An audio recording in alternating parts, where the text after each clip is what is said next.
1절에서 8절입니다. 그런즉 유대인의 나음이 무엇이며 할례의 이익이 무엇이냐?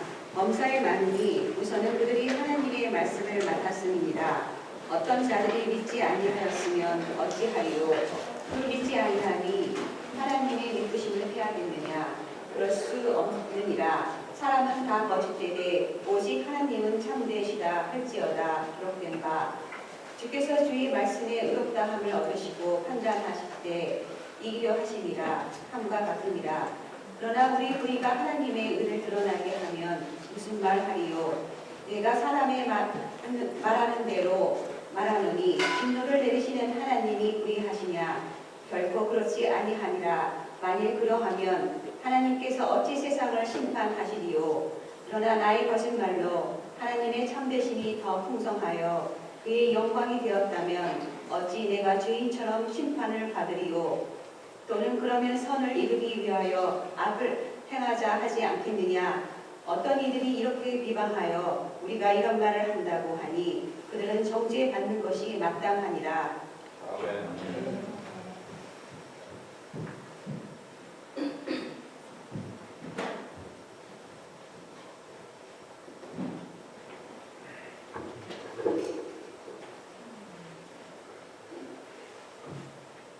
저희는 지난주 말씀에서 저희가 하나님 나라에 들어온 것은 혈통으로나 육종으로 난 것이 아니고 저희가 유대인도 당연히 아니기 때문에 하나님의 언약을 통해서 구원받을 수 없고 오직 마음의 할례를 받음으로 구원을 받을 수 있다고 말씀드렸습니다.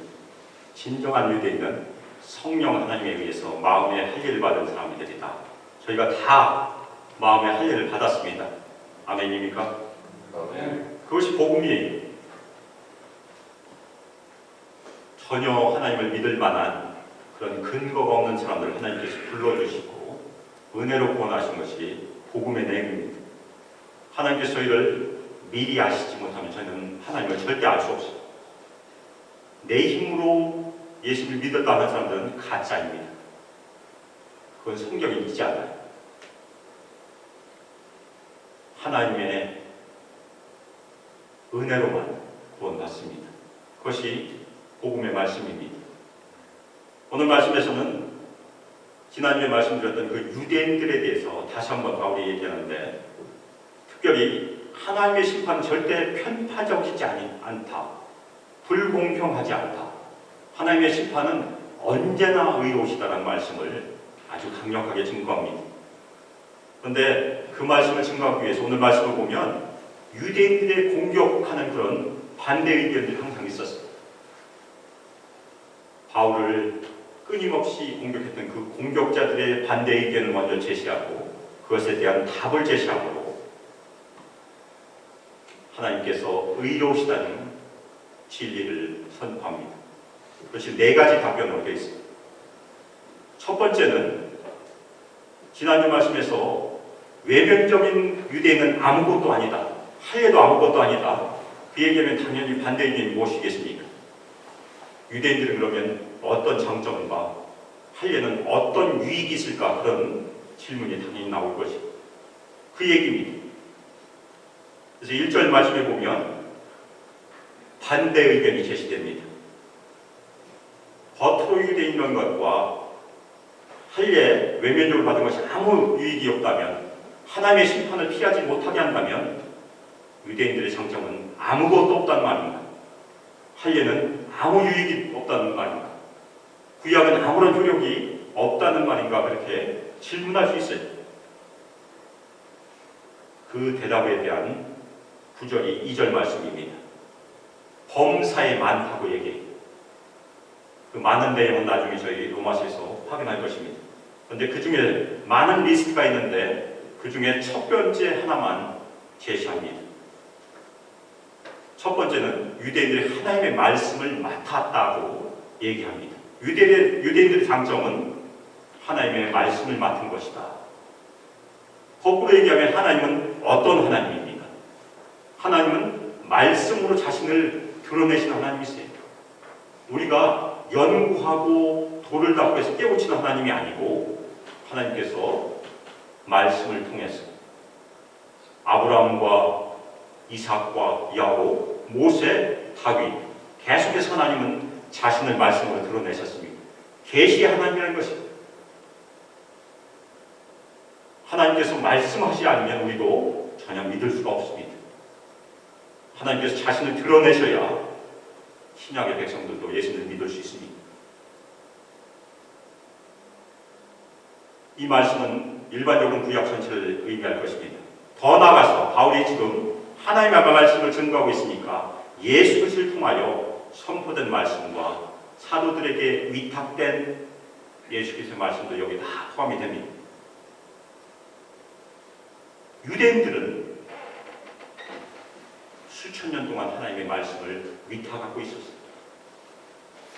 왜 하나님의 계시의 말씀을 위탁하고 있었습니까?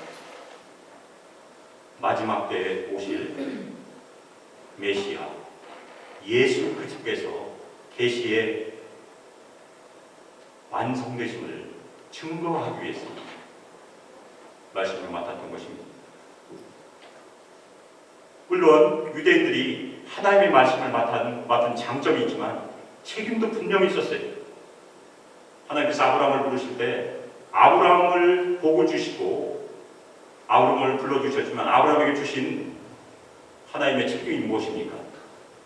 모든 민족에게 복이 될 책임을 주셨습니다. 유대인들이 그것을 다 받은 것입니다. 그런데 유대인들은 그것에 순종하지 못했습니다. 하나님의 특별한 계시,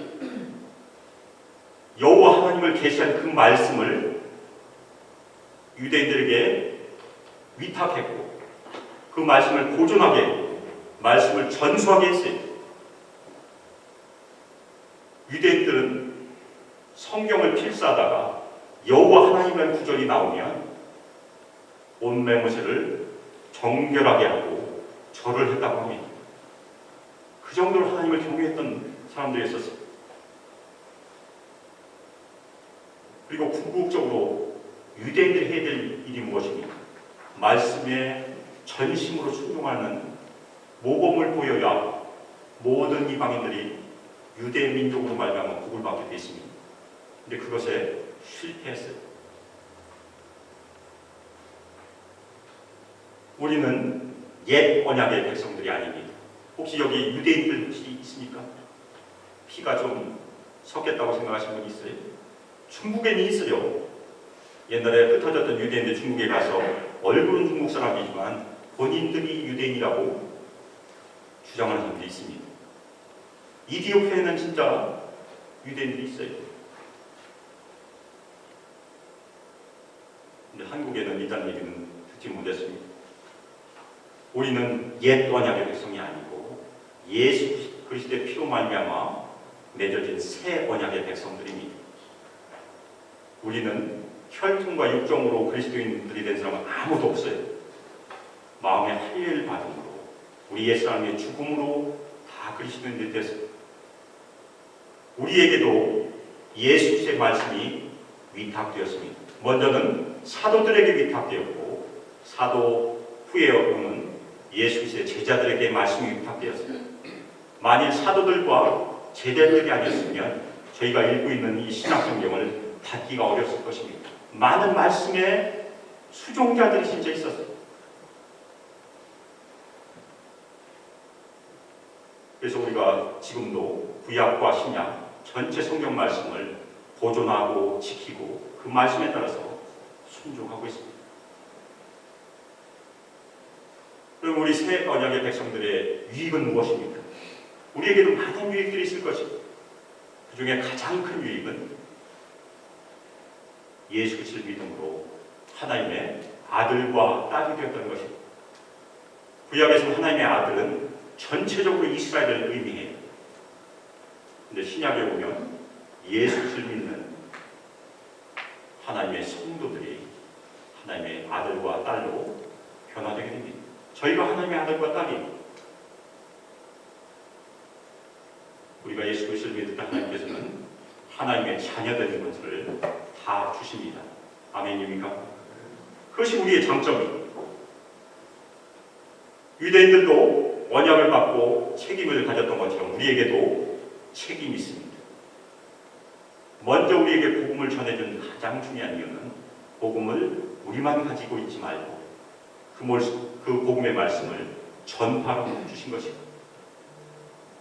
더 많은 사람들이 그 복음의 말씀을 듣고 하나님 나라에 들어올 수 있도록 그것이 우리의 책임입니다. 하나님은 계시의 하나님이십니다.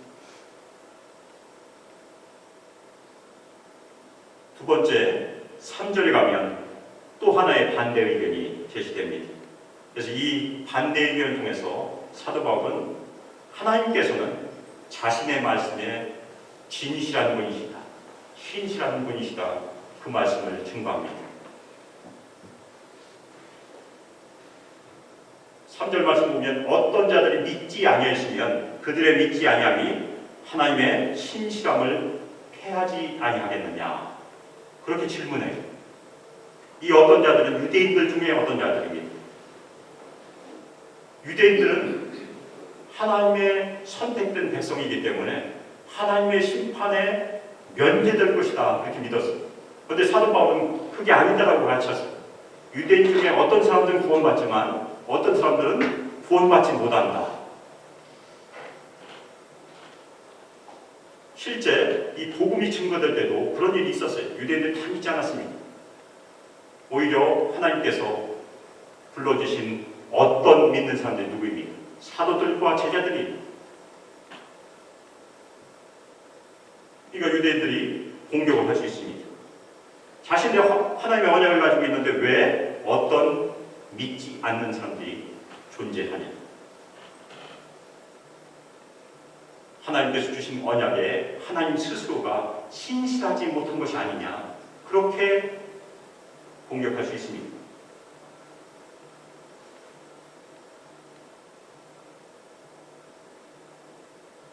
유대인들이 신실하지 못하고 하나님을 신뢰하고 순종하지 못하더라도 하나님께서는 당연히 아브라함과 모세와 다윗에게 맺었던 그 언약에 신실하셔야 되는 것이 마땅하지 않냐, 그것이 바울의 반대자들의 공격이었습니다. 바울은 이 언약이 취소되었다고 얘기하잖아요. 나중에 저희가 9장에서 11장까지 보겠지만 하나님께서는 아직도 이스라엘 백성들에게 신실하심을 지키고 있다고 얘기합니다. 그렇지만 자동적으로 모든 개개인의 유대인들이 구원받을 것이라고 얘기하잖아요. 유대인들도 어떤 사람은 은혜로 받고 어떤 사람은 구원받지 못한다고 얘기합니다.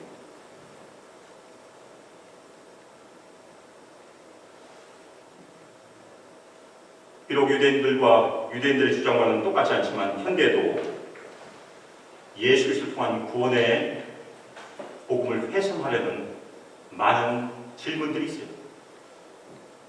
그 중에 사랑의 하나님이라면, 하나님께서 사랑의 하나님이라면 모든 사람을 다 믿게 하셔야 되는 것이 아닌가?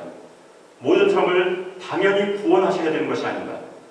왜 사람들을 지옥으로 가게 하는가? 사람들이 마지막에 멸망을 받게 하신 그 하나님이 어떻게 사랑의 하나님일 수 있는가? 그런 공격들을 저희가 간혹 듣게 돼요.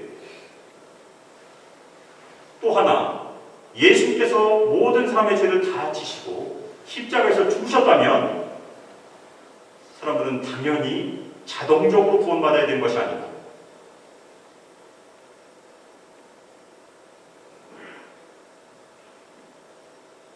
이 세상 사람들은 본능적으로, 태생적으로 하나님을 자신들을 위한 존재로 생각합니다. 아주 큰 오산이에요. 하나님은 우리를 위해서 존재하지 않으세요. 우리가 하나님을 위해서 존재하죠.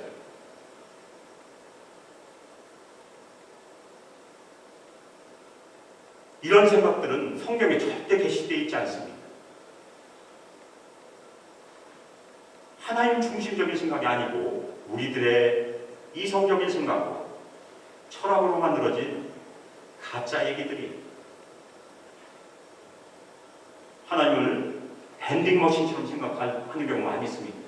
우리가 동전을 넣으면 콜라가 나오듯이 우리가 적당한 조건을 만족하면 하나님께서는 모든 것을 우리의 하인처럼 다 들어주신 것이 아니냐. 아니라는 것입니다. 그건 오해예요. 그 대답을 4절에서 바울이 뭐라고 합니까? 그럴 수 없느니라. Never. 모든 사람은 다 거짓되다고 얘기합니다. 진실한 사람은 아무도 없어요. 오직 하나님만 참 되시다. 그렇게 대답을 하고 있습니다. 그것을 변증하기 위해서 구약 말씀 시편 51편 4절을 인용함으로 얘기합니다. 주께서 주의 말씀에 의롭다함을 얻으시고 판단받으실 때 이기려 하심이라. 사람들 중에 하나님의 말씀을 판단한 사람들이 진짜 있어요. 인간의 어떤 판단으로도, 인간의 어떤 신실하지 않음으로도 하나님께서 흠이 없다는 것을 전혀 훼손하지 못한다는 것입니다. 인간의 의로움이나 인간의 불의로 하나님께 어떤 영향도 우리는 끼칠 수 없어요. 하나님은 절대적으로 의로우시고 절대적으로 참되시고 절대적으로 선하시고 절대적으로 거룩하십니다. 수학에서 무한대라는 숫자가 있어요. 무한대에다가 1을 더하면 어떻게 되겠습니까? 무한대예요. 무한대에서 1을 빼면 어떻게 되겠습니까? 그것도 무한대.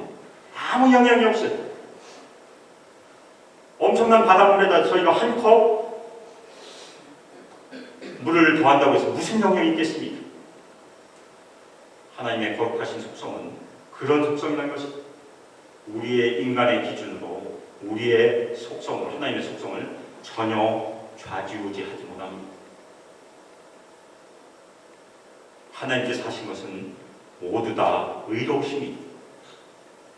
어떤 때는 우리 생각으로는 불공평하는 것처럼 보일 때도 있어요. 그렇지만 우리의 고백은 항상 하나님은 의로우시다. 그것이 우리의 고백입니다. 마지막 심판 때 우리는 다 하나님 앞에 서게 되어 있다고 이미 말씀드렸어요. 우리 그리스도인들 다 서게 돼요. 우리가 이 땅에서 하는 모든 일을 하나님께서 우리 재판정에 가면 어떻게 합니까? 심리를 하죠. 그리고 조사를 합니다. 그때 하나님께서 항상 이기시다는 것이 오늘 말씀이에요. 왜냐하면 하나님만이 참되시기 때문에 그렇습니다. 유대들은 당연히 하나님만이 신실하시다는 것을 오랫동안 믿고 따라왔어요. 우리도 새 언약의 백성도 예수님의 약속, 예수님의 말씀이 선하시고 참되시다 그것을 믿고 따르고 있습니다. 똑같아요. 그런데 유대인들과 옛 언약과 새 언약의 차이가 어디에 있겠습니까? 지난주 말씀에서 우리 마음에 할례를 주신다, 새 마음을 주신다 했는데 예레미야서에 보면 아주 소중한 말씀이 있습니다. 하나님을 아는 것을 우리 가슴에 새겨주신다는 것입니다. 그러면 새 언약의 백성들의 특징은 하나님을 알기를 소망하고 하나님을 아는 지식에서 자라기를 소망하고 계속해서 하나님을 추구하는 사람이 되어야 된다는 것입니다. 그것이 우리 구원받은 증거입니다. 우리의 구원의 가치는 우리가 믿고 있는 예수님이 얼마나 소중하신 분인가를 우리 가슴으로 느낀 것이에요. 그분을 알기를 소망하고 그분을 닮기를 소망하고 그분을 따르기를 소망하는 것이 거듭난 자의 표징이에요. 옛 언약의 백성들과 새 언약의 차이는 엄청난 얘기입니다.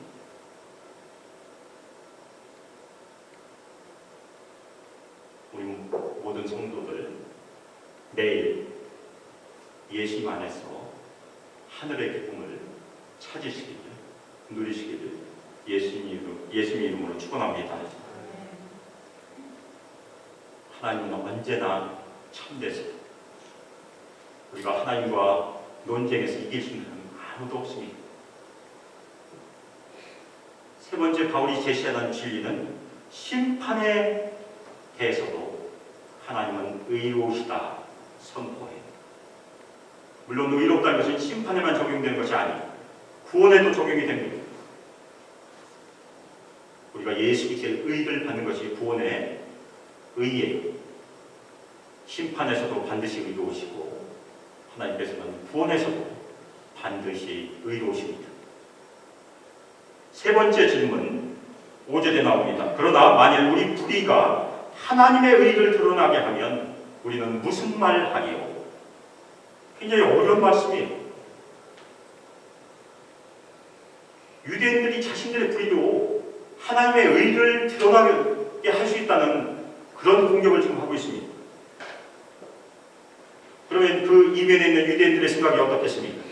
자신들의 불의로 인하여 하나님의 의가 드러나게 된다면 자신들이 잘한 것이 아니냐. 왜냐하면 하나님을 더 의롭게 했으니까.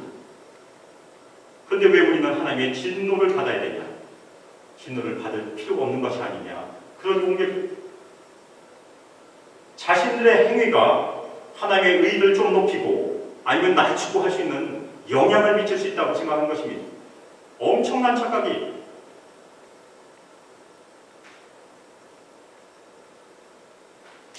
간혹 가다가 그런 사람들 볼 수 있어요. 우리가 하나님을 위해서 하나님을 믿어준다. 엄청난 불신앙입니다. 하나님은 그럴 필요가 없는 분이십니다.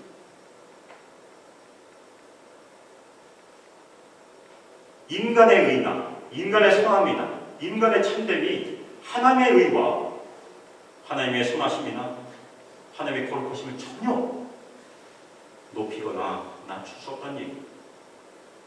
하나님은 절대적으로 의로우시고 절대적으로 선하시고 절대적으로 참되신다는 것을 꼭 명심하시길 예수 그리스도의 이름으로 부탁드립니다. 그것에 대한 설명을 할 때 바울이 사람처럼 얘기한다. 사람이 말하는 대로 얘기한다. 어려운 말 안 한다 얘기해요. 그 반문을 합니다. 진노를 내리시는 하나님은 불의하시냐. 두 번째가 중요합니다. 하나님은 불의하시냐. 하나님은 불공평하시냐. 하나님은 편파적이시냐. 세상 사람들 중에 그렇게 공격하는 사람 많이 있어요. 근데 우리 그리스도인들은 절대 그렇지 않다 대답해야 되는 것입니다. 진노를 내리시건 구원을 하시건 하나님의 주권에 해당하는 것이고 그 행위를 선택하신 하나님은 언제나 의로우시다는 것이 사도 바울의 선포입니다.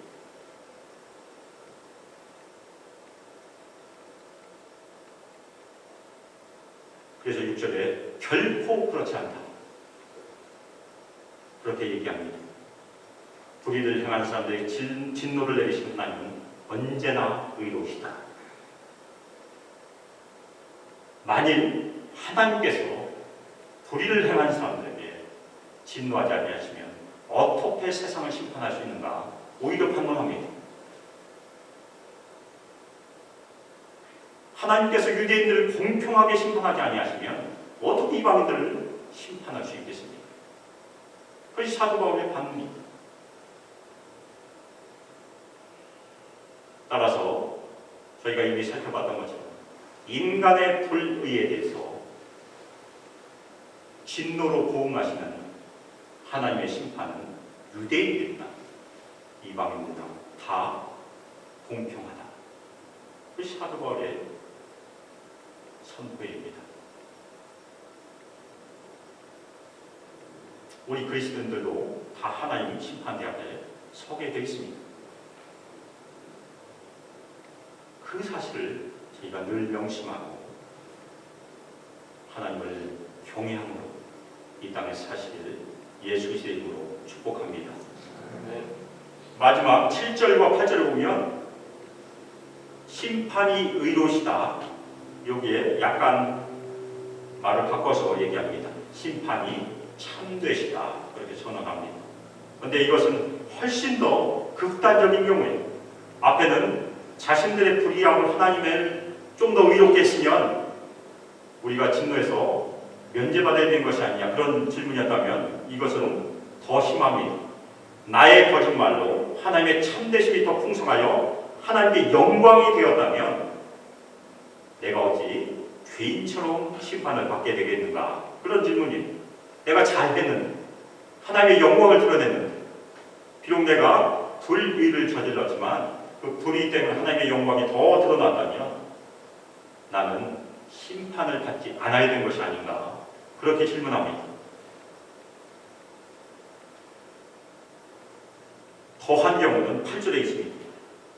그것보다 더한 경우 선을 이루기 위해 악을 행하지 하나님께 영광을 더 올리는 경우가 무엇입니까?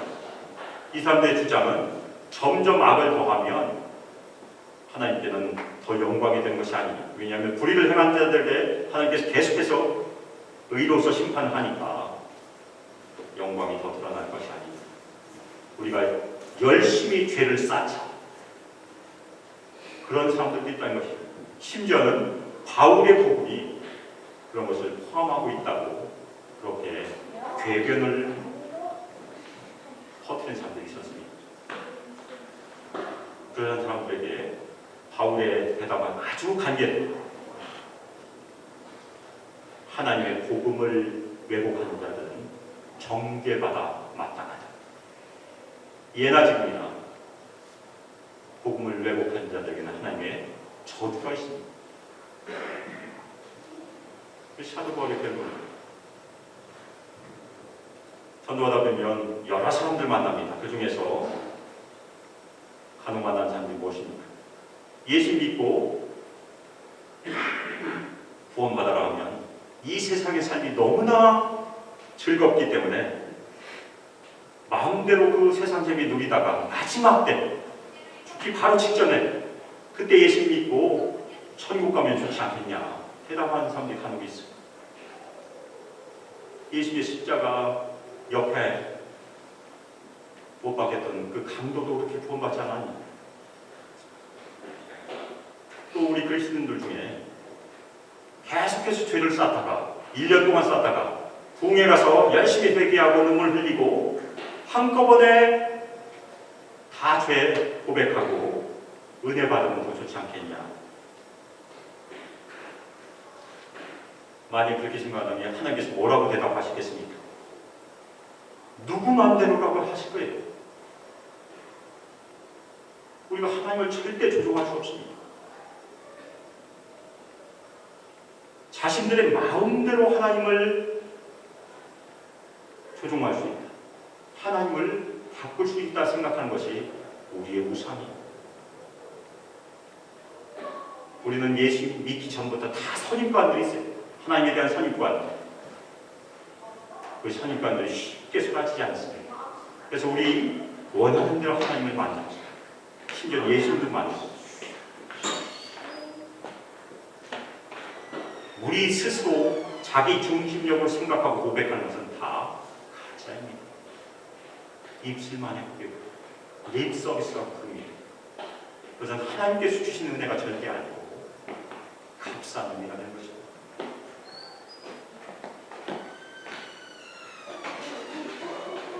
오늘 말씀에서 사도 바울은 하나님은 심판에서나 구원에서나 의로우시고 참되시다 선포합니다.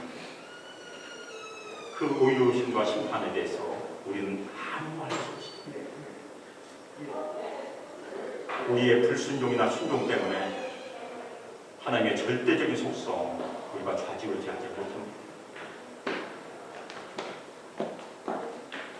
우리는 하나님을 알기를 더 열심히 해야 돼요. 우리가 생각하는 하나님, 우리가 만들고 있던 하나님, 우리가 자기중심적으로 만들어가고 있었던 그 우상들 계속해서 버려야 되는 것이 우리 크리스천의 삶이에요. 그리고 말씀에 계시된 하나님을 계속해서 알아가는 것이 우리가 이 땅에서 추구해야 될 우리의 신앙생활입니다. 그래서 오늘 제가 우리 성도들께 부탁하고 싶은 것은 2018년 우리가 한 달이 다 지났지만 지금도 못지 않았어. 매일매일 하나님의 말씀에 가까이 가시길 예수 그리스도의 이름으로 축복합니다. 그리고 말씀으로 그분을 알기를 힘쓰시길 예수 그리스도의 이름으로 축복합니다. 또 하나 바란다면 좋은 신학책도 하나씩 가지고 읽으세요. 그 중에 하나를 제가 추천하고 싶습니다. 하나님을 아는 지식이라는 그 제목으로 번역이 되어 있어요. 아마 읽은 분들도 있을 거예요. 노인과 바로 아직도 생존하시는 G.I. 패커라는 유명한 신학자, 20세기에 우리가 꼭 읽어야 될 100권의 신앙서적에 뽑히는 책입니다. 저희가 말씀을 가까이 하고 기도로 하나님께 나아가고 그리고 우리의 좋은 신앙의 길 잡아야 되는 독서를 함으로 우리 모두는 하나님을 아는 지식, 진정한 하나님이 누구신지를 아는 지식에서 자라가야 되는 것이 우리가 장성한 훈련이 되는 좋은 길이에요. 계속해서 우리 안에 있는 자기 중심적인 신앙을 포기하고 하나님께서 계시하신 하나님 중심적인 신앙을 2018년 말씀과 기도를 통해서 우리 삶을 통해서 우리 소망교회 모든 성도들이 다 갖추시기를 예수 그리스도의 이름으로 축복하며 기도합니다. 이 시간 합심해서 기도할 때 오늘 저희가 4가지 하나님의 속성을 살펴보았습니다. 하나님께서 계시의 하나님이시다. 그리고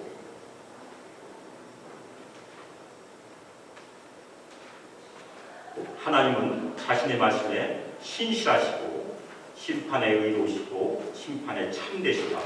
이렇게 4가지 말씀을 저희가 같이 살펴보았습니다.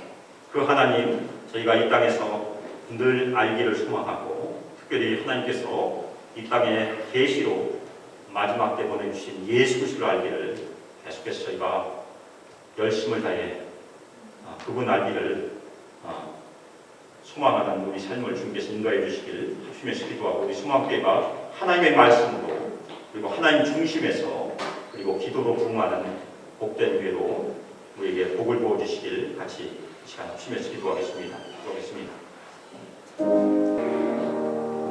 이제는 주 예수 그리스도의 은혜와 하나님의 사랑과 성령 하나님의 교제하심이 하나님의 은혜에 감사함으로 이 땅에서 주님의 복음을 가지고 땅 끝까지 나아가 주님의 복음을 증거하며 하나님은 신실하시다. 하나님은 의로우시다. 증거하기를 결단하며 떠나는 저희 수망교회 성도들 위해 하나님의 아들과 딸들 위해 성령의 능력으로 함께하기를 주 예수 그리스도의 이름으로 축복하며 기도합니다. 아멘.